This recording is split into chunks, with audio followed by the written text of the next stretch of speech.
May alok na pabuya ang NBI para sa makapagtuturo sa isang Alice Leal Guo na taga Quezon City na may parehong pangalan at birthday pero ibang fingerprint at litrato kay suspended Magbantarlac Mayor Alice Guo. Ang fingerprint naman ng kapatid ng alkalde nag-match sa isang Chinese national. Balitang hatid ni Sandra Aguinaldo.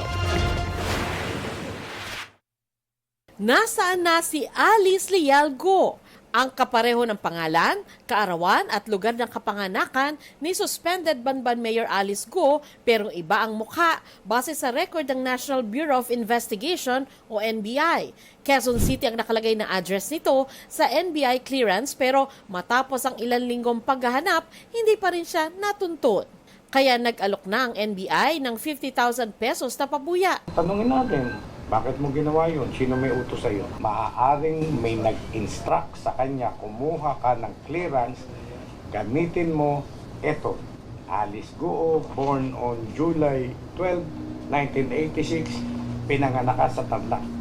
O, bayaran kita ng 20,000, kuha ka. Ay for whatever purpose, kung ano man ang pakay nila. Hindi malinaw kung may kaugnayan ang Alice Leal Guo ng Quezon City kay Mayor Guo. Pero sabi noon ni Senadora Riza Ontiveros, posibleng kinuha ni Mayor Guo ang identity ni Alice Leal Guo ng Quezon City. Base sa pagsusuri ng NBI, magkaiba ang fingerprints ng dalawa. Nauna na namang kinumpirma ng NBI na nagtugma ang fingerprints ni Mayor Guo at ni Guo Waping na sinasabing totoong identity niya.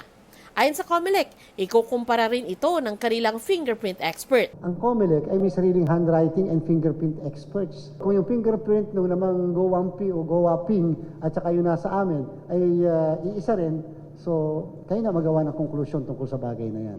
Hiniling na ng COMELEC na mabigyan sila ng findings ng NBI sa kasong paglabag sa Omnibus Election Code na posible nilang isampalaban kay Guo. May kaugnayan raw ito sa posibleng pagsisinungaling ni Guo sa kanyang Certificate of Candidacy nung tumakbo siyang mayor. Ang kapatid naman ni Mayor Guo na si Wesley Leal Guo, nagmatch ang fingerprint kay Guo Shangdian na dumating sa Pilipinas mula Fujian, China noong 1999 gamit ang Chinese passport. Base yan sa pagsusuri ng NBI ayon kay Senador Win Gatchalian. Pagpapakita lang daw ito na inabuso ng pamilya Guo ang late registration process para palabasin na sila ay Pilipino. Ayon sa abogado ni Mayor Guo, hindi pa opisyal na ipapaalam sa kanila ang fingerprint findings ng NBI. Aalamin pa raw niya sa kanyang kliyente ang reaksyon dito. Pero sakaling may magsampa ng kaso kaugnay niyan, susuriin nilang maigi kung totoo ang naturang mga dokumento. Sandra Aguinaldo, nagbabalita para sa GMA Integrated News.